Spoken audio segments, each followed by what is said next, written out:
Welcome to the Beautiful Game. For this episode, I am your host, Ron, here always with Ferris. Hola. Blake couldn't be with us today, but seeing as how it's the end of the January transfer window, Ferris and I thought we would give it a go and get you guys the old two for Tuesday. Yeah, a quick recap of everything that's going on in the Premier League. And we had a big weekend in the FA Cup this past weekend. That we did. So we're going to be covering the FA Cup fourth round, like we said, and just took place this weekend. Then we're going to pass it over to the ginormous giraffe of Great Britain, Ferris, for just a little bit of beer talk. I'm back, baby. Before we move on to the transfer deadlines that closed today. Crazy circus. Yeah, I think once again it was like every year it seems like they're doing that, but the highest January or highest money spent in January ever. Oh, yeah. It's like it feels like every year that just surpasses one and another, you know. And 90% of that was Chelsea. 100%. 90% of the time, every time, exactly. Yeah. But first, if you're new to the Beautiful Game, we are a beer and soccer podcast. So every episode we give a new beer a try and have a nice little review of that beer. So Ferris, it's your day for the beer. Well, what you got? Not only beer on this pod. Oh no. I'll pass you off those if you want to get a few out in preparation. So Ferris just handed me a bag of what looks like Dungeons and Dragons dice. Yes, we are going to play a 15-hour game. Watch Lord of the Rings 1 just through all of that. It's 15 hours, and we're going to play Dungeons and Dragons together. Blake is going to be the podcast. So jealous. He's going to be so mad when he hears it's like, you finally play D&D on air without me? What the hell, guys? Sorry, Blake. But you are going to be jealous of what we are actually going to have. I think you should know what those are there, Ron. Oh, yeah. These are the marble Scotch cubes. Yes, they are whiskey rocks. Give me two more, because we if you haven't been listening to the pod, I recently had a trip over to the UK and in Ireland. Did a lot of soccer stuff in the UK, but we'll go over. We're going to have a pod special, kind of going over that and talking through a lot of the stuff, especially for those of you who haven't seen a match over there, been to a match over there, experiencing. I'll kind of talk through some of the experiences and stuff, but we'll wait for Blake to be on that as the big game that Phil and I saw while we were over there was Arsenal and Man United. What a game that was, by the way, to see live.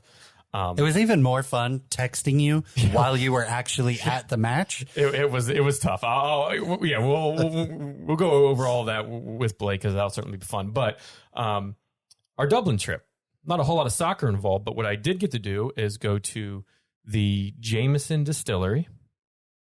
Right. And the Guinness. Oh, yes. Brewery. So we're going to have both of those on tonight. Ooh. And I just brought back, only can get at the distillery, Jameson Distillery Edition. Ooh. So we're going to have ourselves a little liquor before beer and just a little bit. I can't send this up to Blake anyway, so he wouldn't have been able to share, Yeah, that's with fair. us anyway. So that's fair. I don't know if this has a pop to it or not. Oh, that's pretty good. That was pretty good. That's rather satisfying. So yeah, this is straight from Bow Street in Dublin, and you can only get it at the distillery itself, Jameson Distillery Edition. So we're gonna have just a little bit as we talk through some FA Cup, and then maybe Guinness makes a showing the second half of the pod.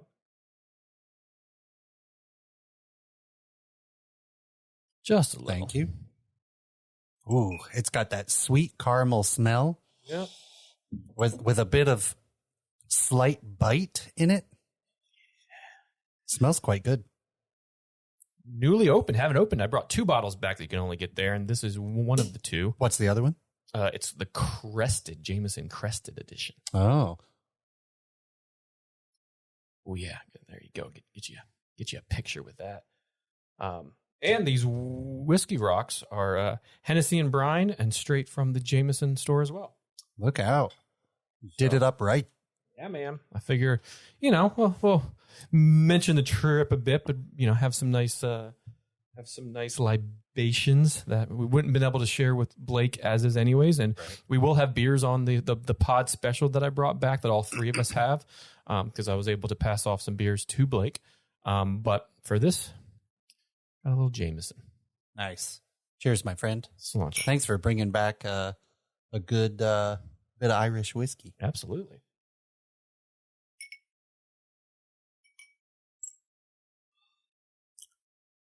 Ferris's eyes just rolled in the back of his head. So smooth.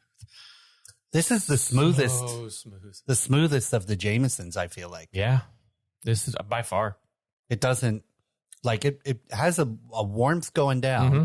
It's very kind of caramel sweet going over the tongue. I don't know if cognac's the right word. Maybe that's not the right word. Cognac? Yeah, no, it's not that taste. It's like a liquidy, velvety taste. Yeah, it's much smoother than normal Jameson. That's quite tasty. But a little bit something to enjoy while we talk a little FA Cup fourth round. Ooh, and what a fourth round it was. Yeah, you definitely needed a shot or something after some of these games. Especially after the Wrexham match. Yeah, that game in particularly. What a wild match. But it all started off on Friday, actually. So this is the fourth round. If you're not familiar with FA Cup encompasses every professional football team in England. Right. Not just the leagues. So anybody that's a part of the Football Association. The third round is when the Premier League clubs get introduced into the tournament. Right. So that was a few weekends back, and some of them got knocked out, and there's still some of them in it. So you'll hear all sorts of teams. But on Friday, we had a big clash of Premier League teams as Man City took on Arsenal. And it was 1-0, not the best of games, especially for what we expected from this game, with it being number 1 and 2 in the table. But a lovely slotted goal by a center back, actually. Right. Which you were like, wow, you just kind of passed it in the back of the net with Nathaniel Ake's 64th minute goal, and that was good enough. And Arsenal, who have the most wins in the FA Cup of all time, were knocked out of the FA Cup by the hands of Man City. And I don't know that Arsenal fans will be all that upset. Yeah, I don't think so. They had a very, very good showing of themselves. They probably played the better game for what I would say would be about 65 to 70% of the game. But it's City, and they defended well, and both made some changes to their squad. It wasn't full sides going at it. No Odegaard for Arsenal, which you certainly saw the lack of kind of creativity there. Right. A lack of ingenuity in a way, in that squad. But I think our Arsenal probably putting all their eggs in the Premier League basket. Yeah, and I think rightly so. Maybe Europe when they get there, because they're going to get to a lot of Thursday, Sunday games here soon. But yeah, they are out of the FA Cup. We had Leicester 1-0 over Warsaw. Leeds. Which, that was kind of a... Yeah. Leeds 3-1 over Accrington Stanley. So a Premier League team got the job done for sure in that one. We had Blackburn Rovers and Birmingham City, 2-2 on the day. They actually played the replay today, and Blackburn went through. They had to play extra time, and in the 100th minute, it was an own goal, actually, and 1-0 is what knocked Birmingham out. So Blackburn went through in that one. They got a really quick replay in, unlike some of these other games that we'll go over. Bristol City put a whooping on West Brom 3-0. Yeah. Yeah. I mean, not a whole lot of surprise there, in my opinion. West Brom has been kind of so-so all season. I think intermittent at best would be an accurate description. Yeah, still higher up in the championship table than Bristol.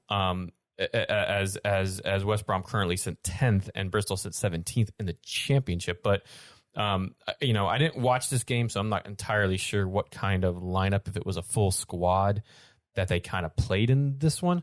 What I can say is they are giving a bit more run to Daryl DK He started the match, but came off in the 52nd minute. So he's staying fit for the time being, and we definitely want to see him as U.S. fans banging in some goals, but he did not, unfortunately, in this one. Fulham Sunderland 1-1. Fun game. You thought Sunderland was going to go ahead, actually, and win this one. And then a second half goal by Fulham in the 61st by Tom Carney was enough just to get it to 1-1 in a really good game, good environment, and it kind of looking forward to seeing the replay of that match. Sunderland, real quick, Sunderland was all over Fulham. For large parts of the game, For huge sections. Absolutely. And I think Fulham were actually quite stunned by that. Yeah, it was an interesting one. Sunderland, who used to be in the Premier League several years back, they've had to climb their way up from League Two, actually. Interesting lineups. Fulham kind of, I don't say put out a B squad, but for the most part they did. They still had Pereira in there, Wilson, Polina, but pretty much a new back line for them. Carney usually comes off the bench in some Premier League games. Same with Solomon, same with Vicinius. So not a full strength squad, but Sunderland gave them all that they could handle. And again, that should be a fun replay when that's played. Ipswich and Burnley 0-0, so another replay there. Luton and Grimsby. I actually had this game on along with the FA Cup whip around show, and I had this one on, and that was a fun match. Really, all kicked off in the second half. With it being 2-2, you think that there was kind of goals throughout the match. No, I mean there was one goal before half, and that was a Grimsby Town goal in the 43rd, and then all three came in the second half, including a penalty, goals within a minute of each other. So a very, very fun match, and that should be a good one for a replay. Sheffield Wednesday and Fleetwood Town, 1-1, so another replay there. Southampton beat Blackpool 2-1. Not the best time they're having in the Premier League at the current moment. They just got knocked out of the EFL Cup, Chupacabra Cup as we call it, today by the hands of Newcastle, but advancing in the FA Cup. Tottenham. They actually stole the white jerseys from back in the day from Preston North End. Do you know that? Yep. They won 3-0, and seldom heard of this year. Son. Yeah. Brace in this one. And new boy, Danjuma, the swoop that they had, he was supposed to go to Everton, and then on... He swooped in. Yeah, the story was kind of weird. He just hopped on the train and headed down, was supposed to come back up from London to Liverpool and never came back up and just stayed. But he scored in this one in the 87th to kind of seal the deal. So all in all, a good day out for Spurs fans there. United 3-1 over Reading. 2 goals from Casemiro. Lovely. Beautiful goals. Lovely couple of goals, especially the first one. Lovely bit of play. It's interesting for a player that is that, how do I want to say this? For a player that is so diverse and running through that midfield, he is incredibly composed. Yeah. On a shot. Yeah, well, and yes, it was a championship side and not a very good championship side. Not Reading on the lower half of the table, but what Casemiro has done for United and how he's changed it, and we'll talk about the United and Arsenal game more, but he missed that game. Mm-hmm. That the impact that he could have had in that game, it could have been it was very close to being a draw as it was, but that game could have swayed in the other way had Casemiro been in there. He was that kind of impact player to United. He does, and I think it was Danny Higginbottom made the point, but he's doing what essentially United's been looking for the past few seasons that 2 people have been doing. He's essentially doing the job of what McTominay and Fred were doing in that kind of pivot central defensive midfield. He's doing both of their jobs, essentially. He's being just the number 6. Right. And he's everywhere. And in this one, he was a little bit more... because there was a lot of space in this one that they had, he was able to get forward more and it had 2 goals. The second one, a good shot from way out. Took a bit of a deflection off the head, but it really didn't move the ball that much, but just enough to kind of nuzzle that ball around the keeper and into the corner. And then Fred came on in the second half for Erickson, which we'll get to in a bit, who went off injured. But Fred had a lovely little back heel. Yeah, sneaky. Yeah. So all in all, a very good day out for United, and was kind of cool to see for me. I'll go into more detail on our pod special, but to see a game being played at Old Trafford again, knowing that I was there Tuesday of that week. Right. It was kind of cool. A result that should not shock a lot of people anymore. Brighton 2, Liverpool 1. Liverpool out of the cup. There was something that I think Bleacher Report put out or something that was like, what a difference a year makes. Yeah. Last year at this time, Liverpool were in contention for all 4 possible trophies that they could have won: Champions League, Premier League, EFL Cup, and FA Cup. And Brighton outplayed, in my opinion, Liverpool in every aspect of the match. For a majority of it, yeah. Yeah, there's parts of the first half, especially when Liverpool got that goal, that they looked the stronger of the sides. But in the second half, it was pretty much Brighton, and Liverpool are only still in Champions League, but they have Real Madrid coming up in Champions League, and, right. and remember the finals last year was them, and Real Madrid won. Right. And they're still in the Premier League, but they're down there in 8th, 9th, somewhere in that range. So not quite the year that Liverpool fans thought, and this just kind of makes it worse. And it's 2 times a loss to Brighton in the course of like a month. A very short term. Very, very short period of time. So Liverpool out of the FA Cup. Stoke put a whooping on Stevenage, 3-1. And then I'll skip ahead real quick to the Monday game, which was West Ham 2-0 over Derby County. West Ham always looked like they were going to take that one. Yep. But the one I skipped over was by far the tie of the FA Cup 4th round.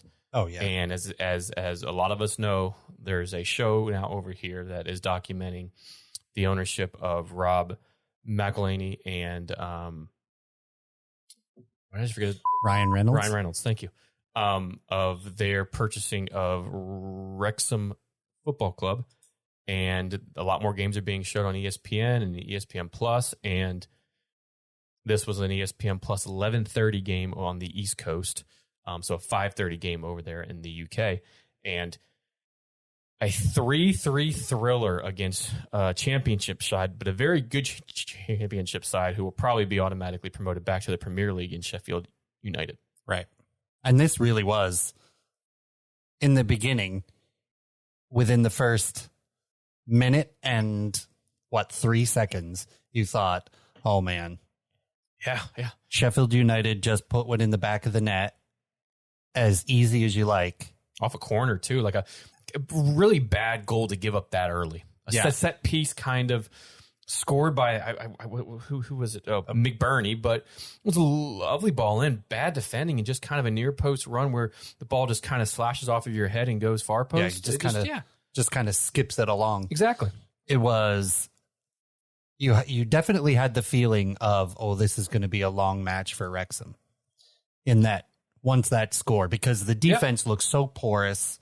There was not a lot of fight in Wrexham in the first couple of minutes. Yeah, they a lot of that was probably nerves, right? Sure. You're taking on a very good side that is like 70 some spots above them, and when it comes down to what the full English table looks like, right? Big sold out crowd at the Racecourse Stadium. Ryan Reynolds on hand. He's there. Absolutely freaking out the whole game. The entire game. You saw him being a fan. Is essentially what it was. But Wrexham settled into the game. They settled in the game very, very nicely. Cut out some of those chances. There were a few more after that McBurney goal that Sheffield had. Some good saves. And then towards the latter part of the first half, they really didn't get a whole lot of chances. And two names that some of you will know in Ollie Palmer and Patrick Mullins were starting to cause havoc up there as kind of a front two that is, I would say, rarely played in the game anymore, but to have two out and out number 9s playing, we're starting to cause havoc. And what's interesting is those two play really well off of each other. Oh, yeah. And so Wrexham has quite the pair for that attacking threat. Yeah. Because when both of them are making off-the-shoulder runs, it's really hard when your defense is already out of position to know which one to try and make that cover. And then the other one is constantly open. So, and that's why I think, they were in the first position, top of the table, but I think they may have fallen to second for what were they? The National League North? National League North. They're in second. Yeah, you're correct. They got 5 wins in a row. They are currently 3 points behind with 2 games in hand, though. Yeah, over Notts County. The National League is brutal to get out of, and that's what they're trying to do. That's the whole goal, is to get back into the football leagues, which is League 2. Then if you get promotion, that's League 1. Then promotion from there is the Championship, but then you're up to the top flight in the Premier League, and that's the main goal. The reason that number 1 spot in the National League is so crucial: automatic promotion. You then go into what is a slugfest, a 16 playoff. Right. For that next spot. And I believe only 2 get promoted, if I'm not mistaken, in that league. I think you're correct there. So there's, a lot for them, and with hopes they can kind of get up there, and that's going to be their main goal, not the FA Cup. The FA Cup is a nice extra cup in that they're kind of slaying some big boys above them, big in terms of the number of spots. They haven't played a Premier League team yet. However, as we said, it was a 3-3, so they have a replay. If they get to the next one, they're going to play a Premier League. Yeah, they're going to have to. Which we'll get to the draw here in a bit. But I think one more quick thing about this one before we roll on. I think the funniest thing on the weekend was Ryan Reynolds' wife, Blake Lively, that was great, who tweeted out or Instagrammed that she bought ESPN Plus today just to watch her husband experience crippling anxiety live. Yep. And then she wrote, "Worth it." Yep. And there's a picture of Ryan Reynolds looking completely forlorn with his hand over his head, like, "Oh my God, what just happened?" And that's the shot just after after it was tied up. Yep. And to kind of walk you through the second half here, because that's when all of the anxiety, emotions, ups, downs kind of occurred. In the 50th minute, mind you, Sheffield's up 1-0 going in half. In the 50th minute, Jones, good old James Jones, who subbed in the 11th minute of the game for an injured Aaron Hayden, puts one in the back of the net to make it 1-1. Then just a short 11 minutes later, O'Connor, good old Thomas O'Connor, makes it 2-1 Wrexham, and the race course goes nuts. Absolutely. Ryan Reynolds goes nuts. It's pandemonium. Wild, right? So then that's shortly muted as only 4 minutes later, Oliver Norwood scores to make it 2-2. So not a whole lot of celebration. Let's hang on to it before boom, goal. So now we're at 2-2. 6 minutes later of the Oliver Norwood goal, Daniel Jefferson gets sent off. Right. So now Wrexham are tied 2-2 with Sheffield, and Sheffield's down a man. Oh. So then, who other than Super Paddy Mullen in the 86th minute? Lovely bit of the pitch is a bit bouncy. The ball's kind of bouncing all over the place. Lovely control and slots at home. In the 86th minute, 3-2 man up. You're like, it's over. Ryan Reynolds is going crazy in the box. Pandemonium once again. You're like, all you got to do is just hold out. Well, in both halves, because of some injuries, because of the card, very long periods. It felt like we were back 7 at the minutes. World Cup. Yeah. And this was a 7, or I think it was like a 9-minute extra time. And off of a corner. Again, the same way it started, the way it ended in the 90th minute. So again, 4 minutes later from the goal. Remember, it was 4 minutes later the first time to make it 2-2. 4 minutes later to make it 3-3. John Egan sneaks into the back post there off of a corner. Man mismarked, and boom, 3-3. And you just, it's like, all you gotta do is hold out for another like 6 minutes, and you're going through. You're going through in the league, but now you have to play an extra game because now it's a replay game. You didn't lose, but it certainly felt like a loss. Yeah, because you had come back from being down Twice. to go up to even be up a man in the game. Yeah, and kind of just shows the what some of these higher clubs, in the sport there in England can kind of hold on to these things, have a lot of concentration, push, and get goals that will just help them out, because now the game goes back to Sheffield's home ground. Right. And the better side. That's going to be a hard They're ranked place. like 25th in the country, and Wrexham are down there in like 80th or something like that. I don't know exactly, but yeah, what crazy match. A very good advert for if you watch the show and you wanted to tune into this match because it was on, ESPN Plus. Very good, entertaining, almost show-worthy game to like show on a show, right? Yeah.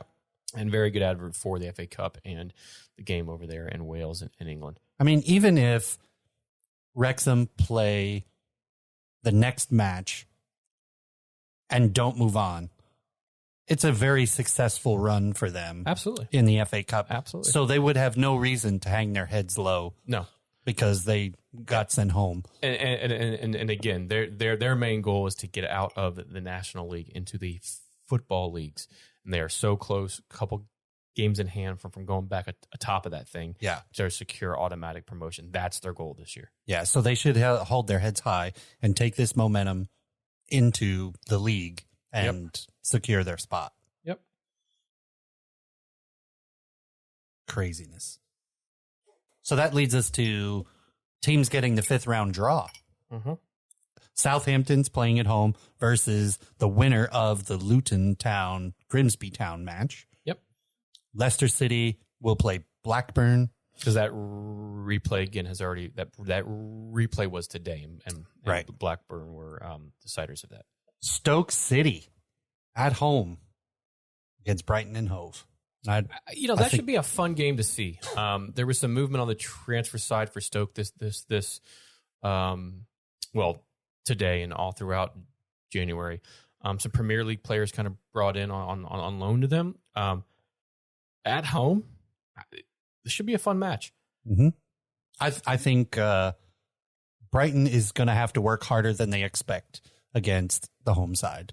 Yeah, and depending on where Brighton are at in the league at that time, which will be in a few weeks' time, they got to go up north there too. It's a long way for them to play this, and Stoke City will be stoked for it. I see what you did there. Wrexham or Sheffield United will play Tottenham, and they will host that game. Wouldn't that be? Can you imagine Wrexham AFC versus Tottenham? At the race course. And they are at the race course. Yeah. The oldest professional international soccer pitch in the world. Wouldn't that be fun? I hope it actually works for them. Yeah. Because this is precisely what's cool about the FA Cup. Agreed. Right? Yep. No offense to Sheffield United. Yep. You're Agreed. probably going to the Premier League next year. Yep. You're going to have a boatload of money. We love the Blades. Billy Sharp, baby. One of my favorites in the game.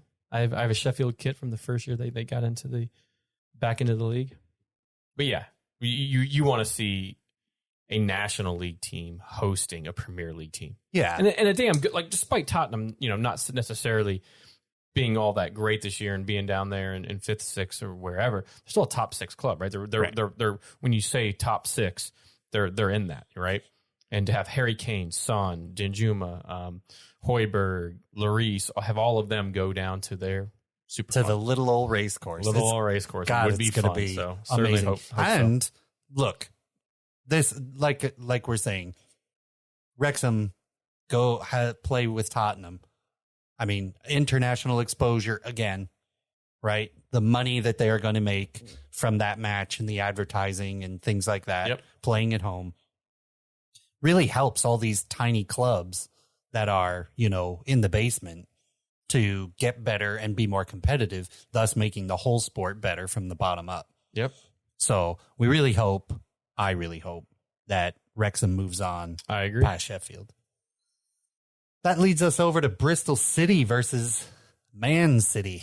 It's going to be a battle of the cities. Bristol City, were way up there in the they were in the promotion playoffs last year. Didn't quite get through, but should be an interesting one there, and good for Bristol City to host the Premier League champs still. Yep. So yeah, should be a fun one. A relatively one in my opinion. Yeah, right. Like it's Manchester United at Old Trafford taking on West Ham, and while that's that's good and all, it's not like Goliath and David. Yeah, right. Yeah. Like wouldn't that have been fun for Manchester United to go down to National League time and Battle of the Reds. Yeah, right.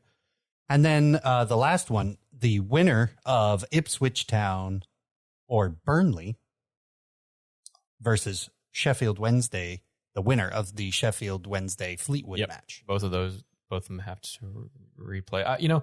Burnley top of the championship right now under former Man City player and captain Vincent Kompany. Oh, right. And they made a couple of signings. He brought somebody in from his old team at in Genk or wherever he used to coach over in Belgium. Burnley, odds are are in pole position to get promoted as well. Ipswich Town gave him a good bit, and we'll see. To get the draws that they did, who knows where they're going to be in a few months or a few weeks' time? Excuse me, and kind of just going to have to wait to see which teams play which in this one. So, of the matches so far, what's the one you're looking the most forward to?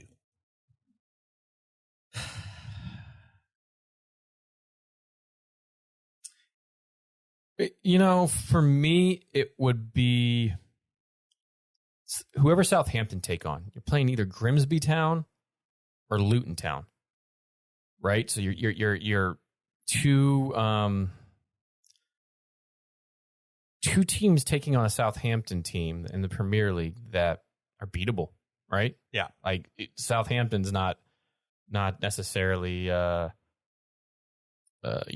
top 10 in of teams in the entire country. For Grimsby Town, that'd be a League 2 team going down south to Southampton, and then a championship team going there. And then Luton are fourth in that right now. So I think that one is interesting, and look forward to seeing that one.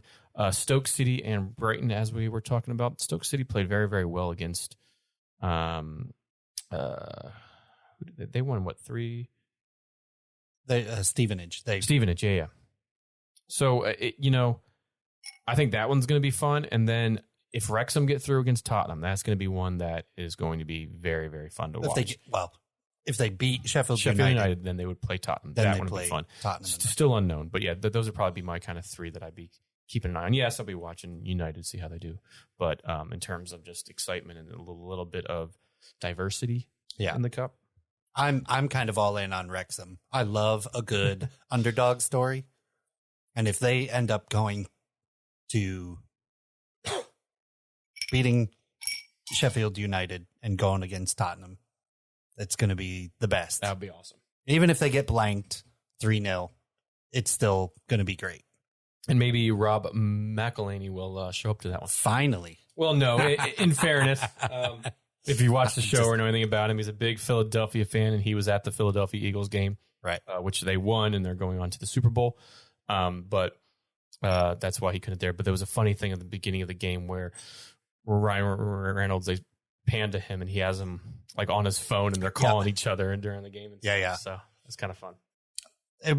I can only imagine how nuts Rob McElhenney was going during that match, because they had a official watch party at the tailgate of the Eagles game. Like that's kind of cool. Imagine if Wrexham would have won and his Eagles would have won that day. That would have been like sporting bliss for him, almost. Right? Yep, he'd die happy. Yes, he would. So that's the 5th round. Keep up on all those ties there or replays. They're all coming up here fairly quickly. Oh no, sorry, not fairly quickly. They play I don't know Saturday? No, Tuesdays. They FA Cup's always So Friday, Saturday, Sunday type thing. I don't know. I don't think that round 5 is until February, late February. But Yeah, February 7. So fairly. Yeah, February 7 on Tuesday. So there you go. Are those the replays though, or those? Those are all replays. And then I don't know when the actual 5th round takes. 5th round starts March 1. March 1. There it goes. Yep. So, and in fact, almost everybody plays March 1. Cool. So keep an eye out for those. Do some homework. Watch some Wrexham, and it's going to be an magic of the FA Cup. Yeah, love it. Interesting move forward. Love it. So that'll turn us over to the ginormous giraffe of Great Britain for a little bit of beer talk. Go for it. It's actually just going to introduce a beer. Now that we've essentially had our shot, we'll do a shot and a beer, right? An Irish shot and a beer. Although we didn't do a shot, we actually enjoyed it, and that was damn good. Mm-hmm. But the other place that Phil and I hit up on the same day was with Jameson Distillery. Walked about a mile or so down the road and hit up the Guinness Storehouse. Nice. And if you've never done the tour there, it is 6-7 it's massive floors of museum and just fun history and yada yada yada. And did you go to the top and the restaurant? Yeah, we went all the way to the top there, and we had a pint. We actually, I think I sent you guys a text, but our free pint that is poured there, and it tastes fantastic there. Yeah, but we sat along the glass, and we're just looking out at beautiful Dublin, because it's kind of like a sky bar, but just glass surroundings. You can see out. And we had a lovely debate on the Trossard signing for Arsenal, and we got we got into it and shared a pint over that up there. On the way out, I stopped at the store and brought back something that is kind of hard to find over here. I think it can from time to time, but I brought back the Guinness West Indies Porter. Ooh, it is a single bottle, so again, not one that Blake could have had with us. But on Guinness's site, back in the early 1800s, the Guinness brewers were faced with a challenge. How do we keep our beer fresh on long sea voyages to distant drinkers? If you haven't heard, Guinness brewers love a challenge, so they put their genius heads together and purposely brewed a beer containing extra hops, acting as a natural preservative. Did it work? Of course it did. In fact, the recipe worked so well, the rich and characterful porter was quickly shipped to the Caribbean, America, Africa, and Southeast Asia, and that is this West Indies Porter. Aroma will be like a toffee caramel with slight chocolate notes. Appearance ruby red with a frothy head, and taste complex but smooth and mellow with a sweet chocolate flavor. 6% by alcohol, 4.4 Gs on the carbs per 100 milliliters. Zero fat. Lovely. Grams of fat. So ingredients, water, malted barley, roasted barley, hops, yeast. And there's an entry into the Guinness Brewer's Diary from 1801 that talks about the dream to create a recipe perfect for keeping beer fresh over long hauls. It appears dreams do come true. So, kind of the precursor to the IPA, adding hops to a beer to kind of help preserve it, which was also done in the UK to send it to far off places, including India. Yeah, and if you didn't check out our Untapped, I believe it did put a Guinness also does a lager. Yeah, their Hop House lager, which is quite fantastic. Guinness is just an all around great brewery, and the walk between the Jameson and the Jameson distillery and the brewery is also quite nice, taken at a leisurely pace. That's kind of, well, we kind of made the mistake of not doing Jameson first, because obviously you want to do liquor before beer, but we then bought a couple bottles and we had bags that we had to carry that way with us the entire way, but all good, and we survived and were able to bring back some goodies. So again, this was just a single 50 milliliter bottle that that I brought back, so not one that I could have sent up to Blake or shared with Blake. And they always have cool labels. Yeah. The label on this, we'll put up a picture on our website and the social medias, but the picture's always so cool. Yeah, so Ron and I will enjoy this. Cheers, my friend. Sláinte.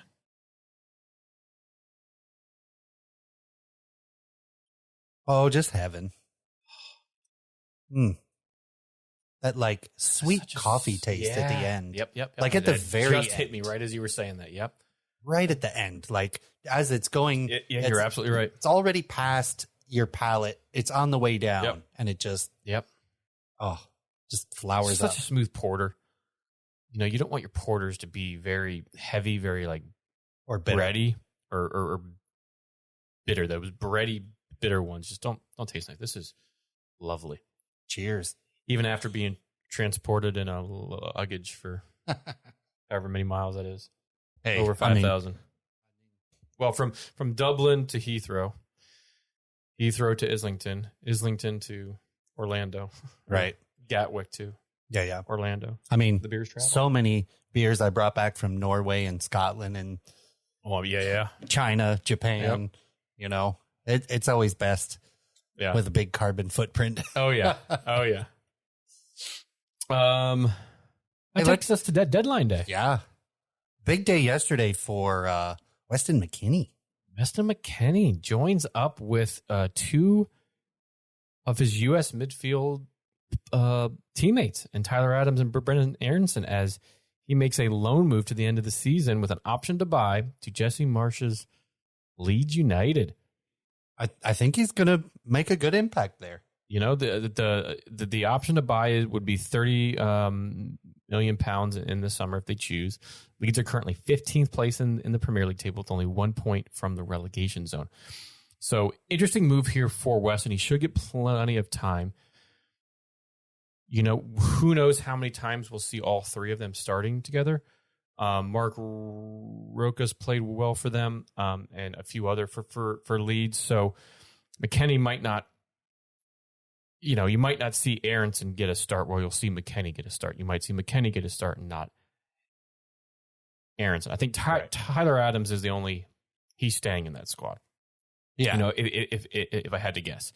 But interesting from a lot of different aspects here, right? Not only do you bring in players that know each other, right? So you have three players in midfield that have played international duty together, are now going to play their club football together under an American coach. Right. And when we look at it in a realistic sense, it can either go one of two ways, right? Jesse Marsh keeps Leeds in the Premier League, and it's a success to bring in the Americans that they did in such a crucial part of the field, being in that central midfield spot, right, from both the defensive side and a creative side. But then it can go absolutely pear-shaped, right, and a show if it doesn't work and they go down a league. Then it's going to be blaming not Leeds, not Patrick Bamford, be blaming Marsh and his Americans. Yep. That's just how the reality of the English media is going to spin it. Yep. You're either a hero or zero. Zero. So kind of a gamble here. Weston McKennie is a very good player. Played well for Juventus. Kind of fell off a favorite, but Juventus aren't that good this year. They've even got a point deduction, but he scored some goals in Champions Leagues for Juventus, and he was getting a little bit more time up until the World Cup break. So a good move when you think about it just in terms of extra depth and creativity in a Leeds midfield where they tend to get spread out and open up gaps. And that's how they tend to get countered on and open themselves up for a lot of goals. So you saw what Adams and McKennie has done for the U.S. in the World Cup and the partnership that they have, right? McKennie should be pretty much back to full fitness now. So a good move when you look at it on paper. But in terms of that social aspect of yet another American bringing in another American. Right.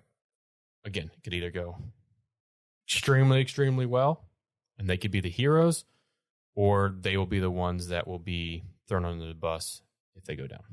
And what place did you say they're in? 15th 15th, place. yeah. However, that's only 1 point above the relegation zone. It's very, very tight down there. And they have a about game in 16th hand. down. Yeah. Currently. And a lot of games we played. Yeah. Like you said, they're either going to be heroes or zeros. And I think if they're heroes, this does a lot for American soccer players. If they're zeros, it puts us a little behind. Yeah. I don't think it puts us fully behind, but it does. It's a body blow, you know? Mhm. It's a third round body blow that just stings, and you really got to fight back now to win by 6 rounds. So, Right. Am I a Leeds fan?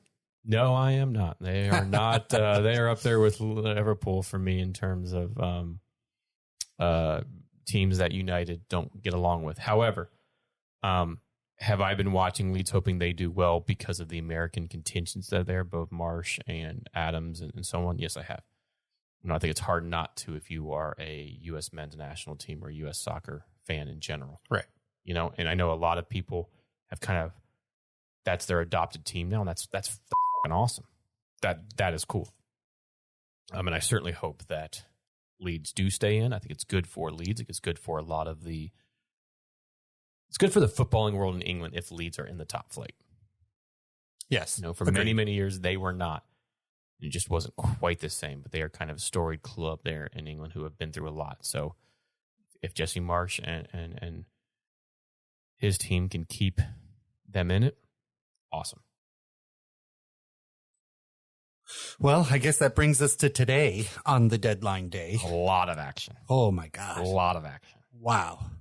So let's go over some of these real quick. Joao Cancelo, the right back from Man City, goes to Bayern Munich on loan with an option to buy. Kind of started off the day, actually, you know? And you were wondering, why isn't he getting playing time?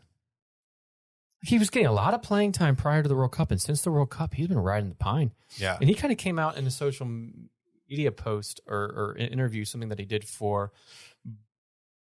Bayern. Because like I said, that was probably one of the first ones done of the day, especially big names and you have big clubs, right?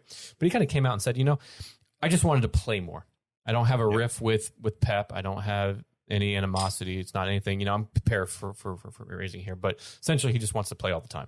Right? Yeah. And who can blame him? Right.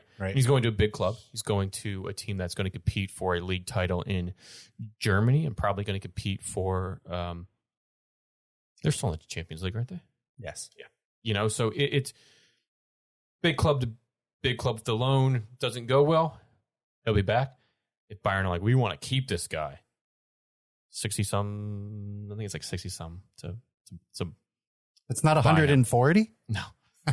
You know, I do think when it gets to it, this could hurt Man City a bit. They have that young kid playing very, very well, but Cancelo does offer a bit more attack. Yeah. And at times played a lot of lovely balls into the various talents of Man City and was an addition to that team. So when they start going deep into Champions League and vying for the lead, might be a position that they miss a little bit. Yeah, especially before this kind of FA Cup break. Man City's always has looked kind of a shade of themselves, a shade of their past selves, a bit, yeah. in the recent history. So we'll see how this is going to affect them. Another one that's probably not all that big a deal for Arsenal. Cedric Soares from Arsenal go to Fulham on loan. I don't think Arsenal's going to miss him very much. No, I wasn't getting a whole lot of time. Played maybe a handful of times this year so far, if that, as sub mainly. So yeah. Good move for Fulham to kind of bolster a bit more of their back line there. Just a loan. I think there might be an option to buy. I haven't found that number yet, but yeah. Yeah. Another Arsenal player to leave. Lokonga goes to Crystal Palace again on loan. Good move for both here because I feel like that. You know, Palace needs a little bit in the midfield there with Kouyaté in there. Makonga, not the tidiest of players.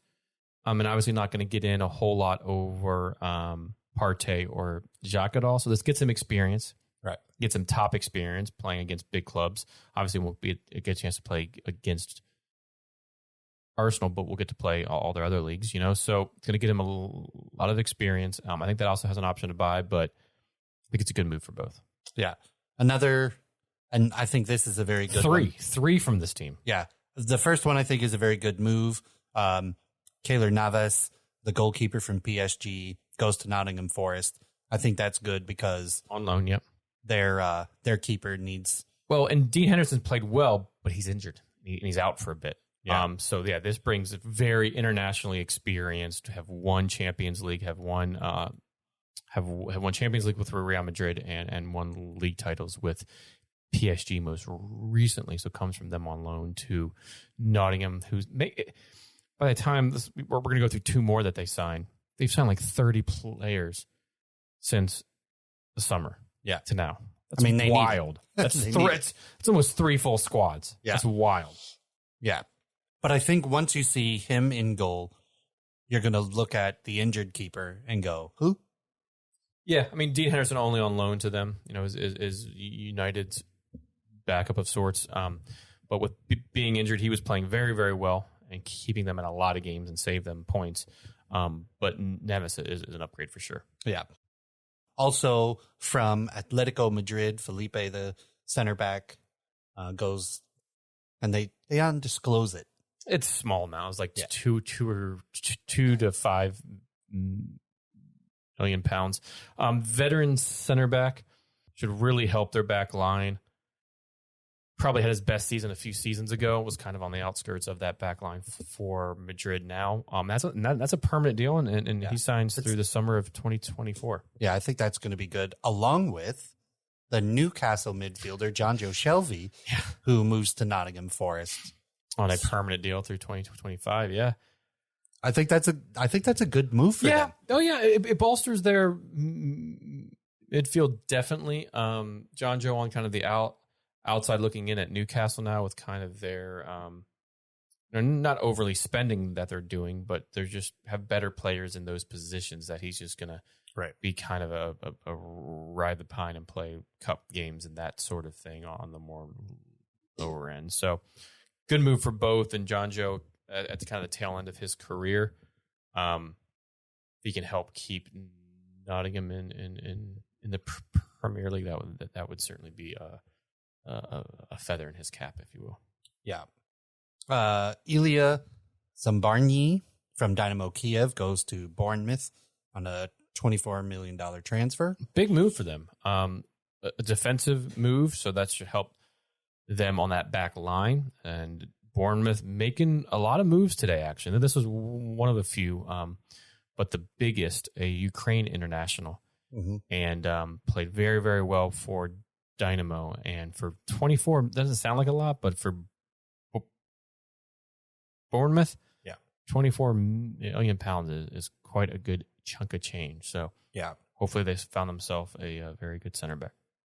And Southampton, who desperately need some attacking help, moved 2 players, Sulemana from Rennes and Owenachu from Genk, both transfer over to Southampton for 22 million and 18 million respectively. I think these are pretty good moves for them in a more or less lackluster and lack of creativity in the attack. I think this is going to help those guys really create a bit more threat than they have been. Absolutely. And if they can latch on to James Ward-Prowse balls in the box and whatnot, they have been, you're absolutely right, they've been lacking that attacking bite, that attacking threat. Defensively, not terrible, but defense has been under for a majority of their season a lot more pressure from opposing teams just because Southampton is not able to hold the ball up, not able to attack with threat to push a team back. So two pretty big money signings for them as well, for 40 some mil on the pair. That's a good chunk of change. So Yeah. we'll see. Pedro Porro, the right back or the right midfielder, depending how he's going to be played, from Sporting Lisbon, goes to Tottenham on loan with an option to buy. And probably will at the end of the season. This was an odd one to play out. And I say that because Matt Doherty, who is kind of their reserve right back, he'll they're kind of their system. He's played at center back at times, plays at right wing back. He was going to, oh gosh, where was he going? I just lost it. To Atletico Madrid. Gotcha. So kind of doing what a Felipe. No. My God, names have just completely lost me. Kieran Trippier did, where he was the right back for Madrid, and look what kind of that club did for him. So Matt Doherty was on his way there, and you thought it was just going to be a loan move. Well, then it comes out that his contract was mutually terminated. So he essentially went on a free transfer to Madrid. They needed a right back. This was the right back they were going after. And Young could play right back, right wing back, right mid. Loan, option to buy, probably more likely somewhere in the 60 mil range. A good Tottenham signing. They brought in Danjuma earlier. And they brought in a young kid, Jude Bell from Chelsea, actually, as well today. But that Porro one was one that you look at as a young kid option to buy who could be a right back for years for your team if all goes well. Yeah, and I think those three are the only transfers for Tottenham. For January, yeah. For January. Yeah. So then that leads us to three very interesting ones. Sabitzer, the center mid. Marcel. Yeah, from Bayern Munich, goes to Manchester United on loan with an option to buy.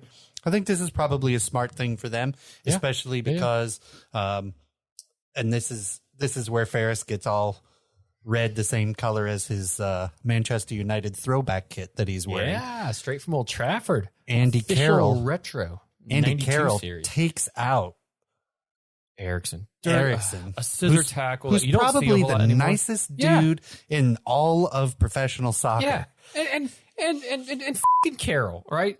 Looks like Grizzly Adams just walked off his porch, slugging a Bud Heavy, and just puts in a tackle because he wants to. He eventually got sent off. He didn't get carded for that one somehow.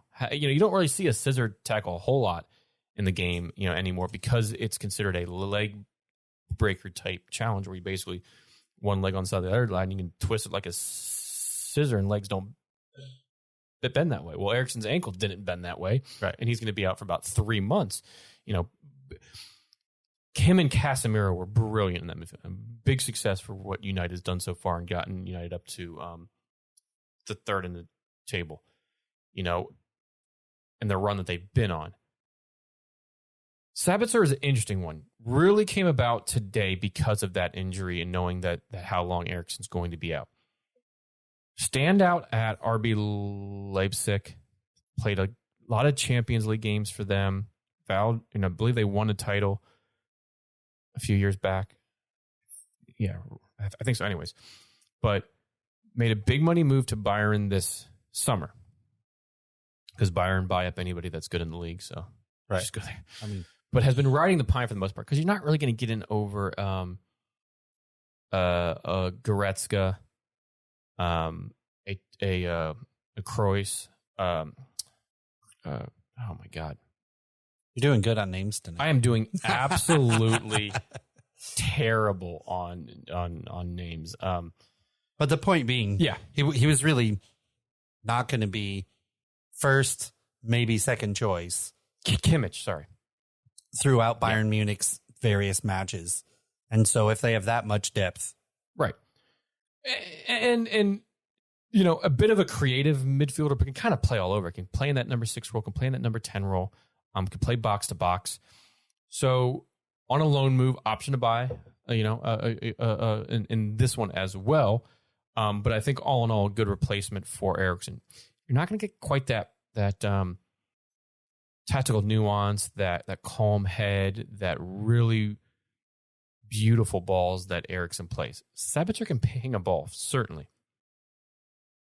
But he's just a bit different. Moves around a bit more. Take a couple more gambles on things. Not like Fred, will do, but very curious to see him play. Very curious to see how he's going to kind of integrate into a United squad that has been rolling pretty well for the past few months. Yeah, I think he doesn't have the vision of Eriksson, but he's got better vision than Fred, in my opinion.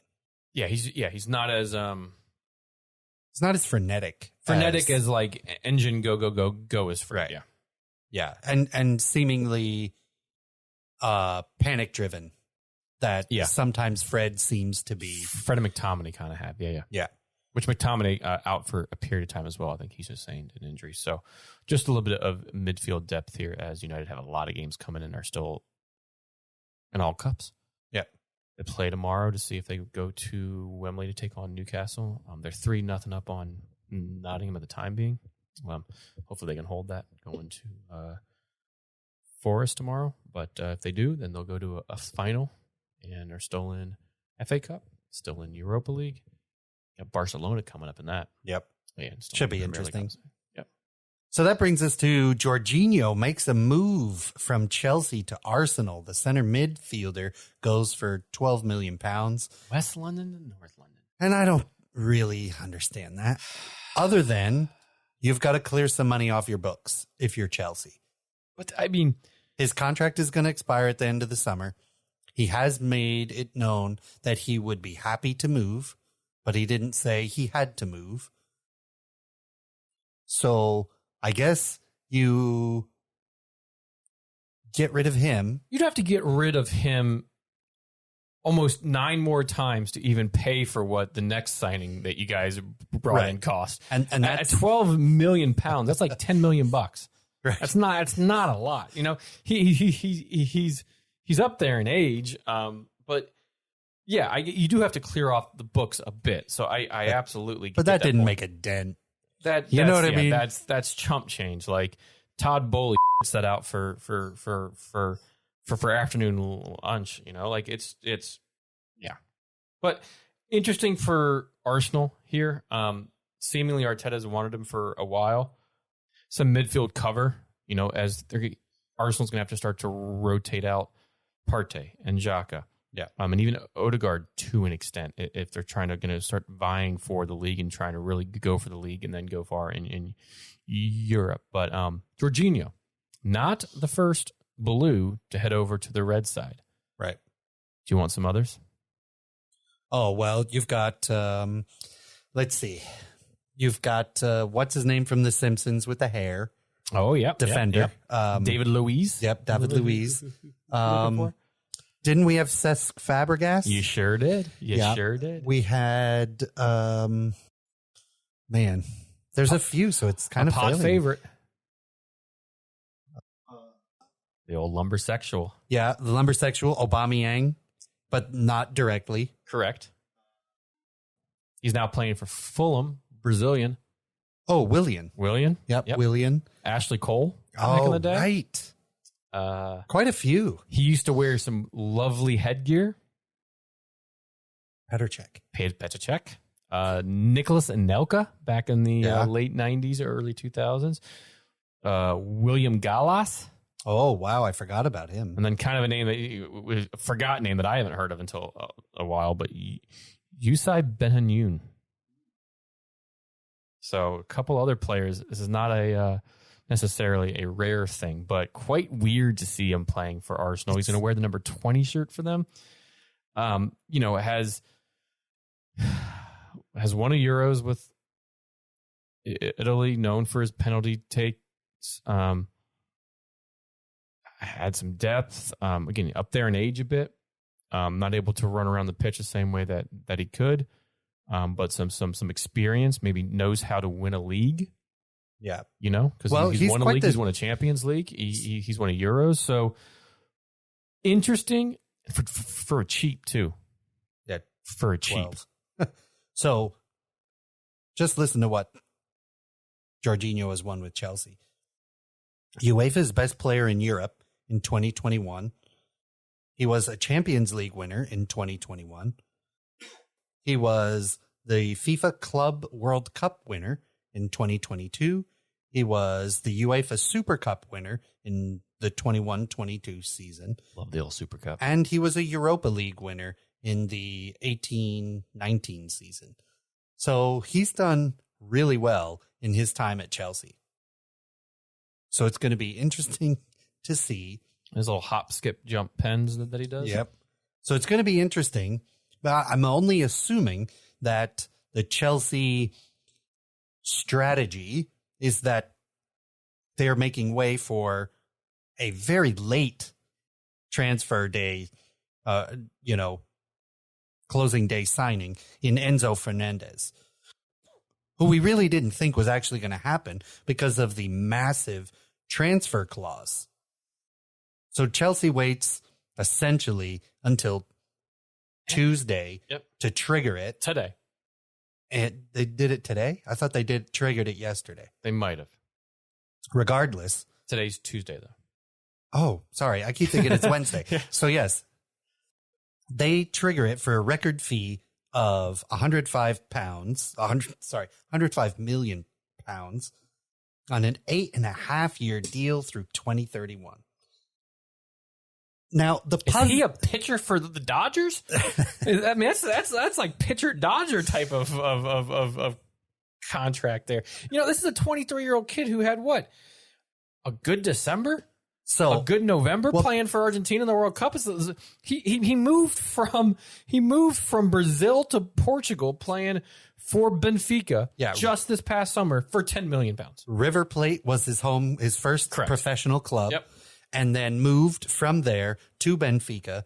He played 14 games. Yep.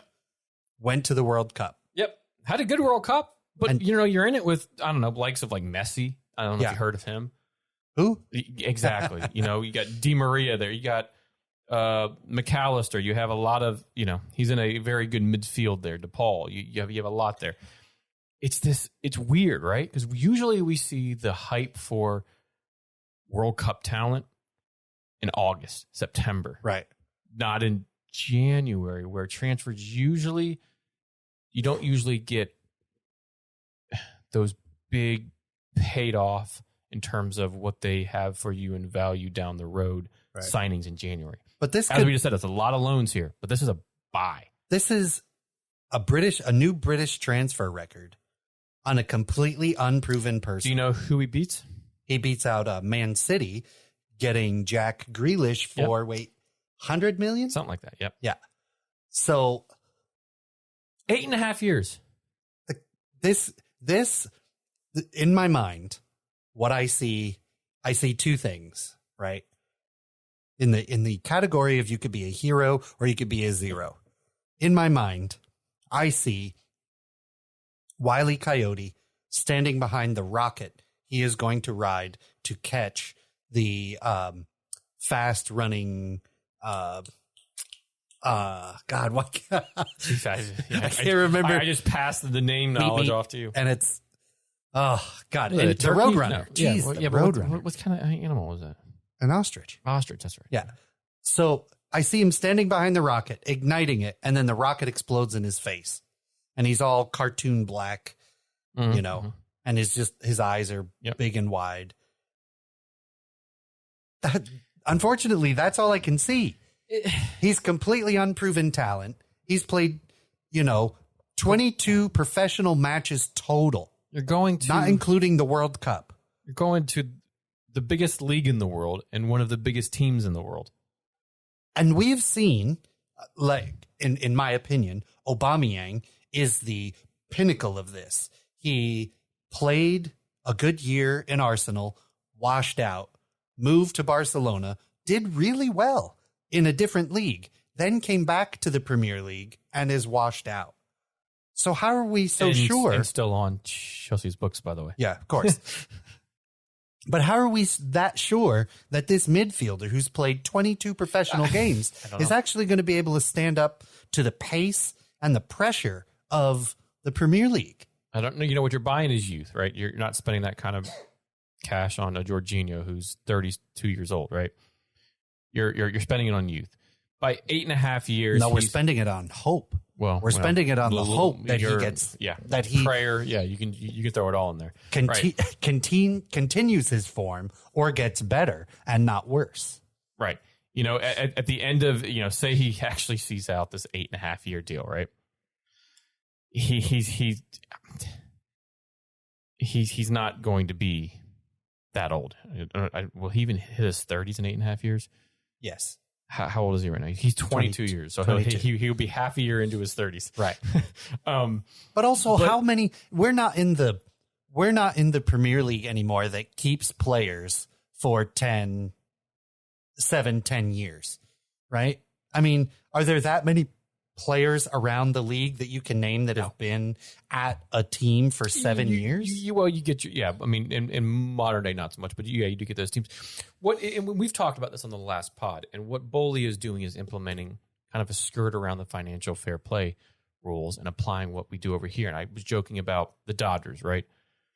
Well, it's an American type contract, right? This big. Now, what's different with that is it's not $100 million to a club. It's $100 million to the player, right? This is just a transfer fee. That's it. This is $105 million is just a transfer fee that they're paying to Benfica for this. You still have to pay him a salary, right? He's probably going to make a couple $100,000 a week. How it's going to pay out per year and what they're structuring this on to get some of these deals and kind of do a loop around the financial fair play is big deals, 8.5 years. The first 3 years, make a couple mil, not a whole lot probably. Then it'll progressively go up the later years. It buys ownership time to figure out players in and out to kind of balance the books. It allows for them, what would be here in the States, to kind of fit into a salary cap, right? There's not a salary cap over there. There's a lot of talks of what UEFA is going to implement and how they're further going to define financial fair play because of all of this. But what Bowley's doing is actually quite smart because it's kind of something that the likes of this league hasn't seen and going, well, I know the deal's over here. Why can't we just apply it over there in just a little bit different fashion? Sure, we got to pay up front for it, but we have the cash for that. So we'll just pay up front and then we'll just move our years around and maybe Mudryk, you get paid a little bit more in the first year, but then take a hit, and Enzo get paid more the next year. And, just in the very simplest terms, right? But I mean, we did the math via text message yesterday to kind of just see what the basic deal was, because the rule says you can only spend 30 million euros more than what a club makes in 3 years combined, the sum total of 3 years, essentially per year for transfers. So when you do the math and it's slightly changed now. We did the math yesterday when it all came out that this was a possibility. So it's essentially in the order of 550 million, but you add up all the contract years that all these players are in, and it's like 75 years of contract time. Yeah. So then you divide that massive 550 million pounds by 75, and you come out with 7.6 million and change. So he's actually right within the rules. Yeah. Just one, he's an American, and he's found a way to take advantage of the rules. And it's never been done before over. It's never been done, and if there's something the English don't like, it's an American coming over, taking advantage of the system. Oh yeah, legally. Yep. And oh my gosh, Larry, that's not how we did it back in my day. It was, you properly got a guy and you got stuck in, you paid 10 mil for him, and he either did well for you or he shit the bed. Yeah. That's it. He was 10 mil. Pay him a couple $100,000 a week, and that's it. 8-year contracts? What the shit is this? I mean, something like that. Yeah, something like that. Jesus, Larry. So now UEFA's all butthurt, and a bunch of other team owners are butthurt because they didn't think of it. And so now It's actually quite smart. it is. It's actually quite smart. Look, it's a gamble. It is a gamble. Right? 100%. 100% is a gamble. Yep.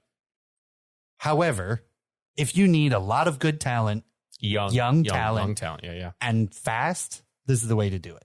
Yep. It is a gamble. Yep. But who knows? So we're either going to be heroes or zeros. Potter's got his hands full.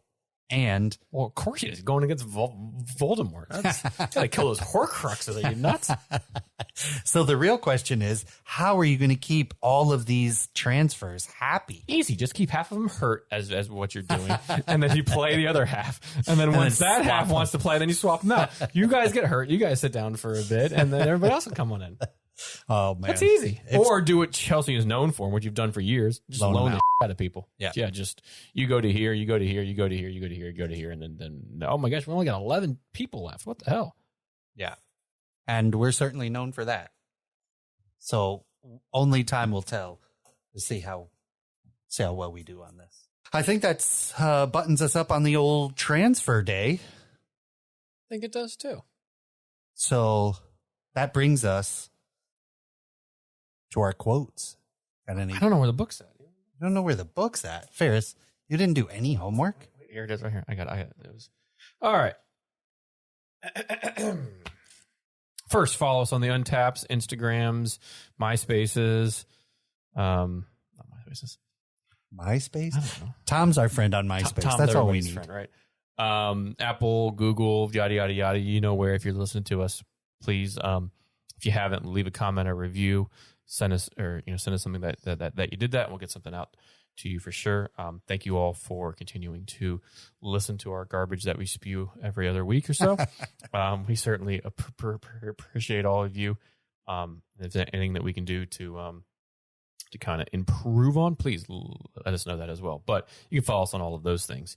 Now, we do a Zlatan quote. Got out the old book for a change. I don't know if I've read this one before. Zlatan's agent, Raiola, who has since passed. God rest his soul. Zlatan is unique. He's the only player in the world who measures 1.96 meters, has the technique of Lionel Messi, the character of Muhammad Ali, and the strength of Mike Tyson. It's a hell of a compliment, eh? Boy, isn't it? Right? Another one. Zlatan considers playing in the USA. Traveled around like Napoleon and conquered every new country where I've set foot. So perhaps I should do that. I should do what Napoleon didn't and cross the Atlantic and conquer the States as well. You think he conquered the States? I think so. Yeah. With a hell of a goal in the derby match from like half. Yeah, that was from more than halfway. Yeah, like a turnaround karate kick goal. Like, yeah, he did well. He did well. But there's your Zlatan quote. Lovely. Do you got a Blake Dad joke? Do you want like a long like story run up? No, I was walking down the street the other day, and then I tripped over a rock, and that rock, man, that was a rock. Do you know what the rock said? What the rock said? I don't know. You don't have the punchline. You went. I'm stoned. Oh, Jesus. That's like a Blake Dad joke, but a lot more of a story involved. Yeah. So I have a soccer dad joke. Shoot. Why did the Spanish soccer player use his hands during a match? I don't know. He was tired of defeat. That's all I had on short notice, all right? I'm not saying it was good. You definitely fill Blake's shoes perfect. You're welcome. Awesome. All right, so the beer and the whiskey of the pod. Whiskey's Jameson whiskey, but the distillery edition, straight from Dublin. The only place you can get it at Dublin Distillery in Jameson. Super good. Go, if you're in Ireland, take your time. Go over there. Awesome. Also go to the Guinness factory. Yep.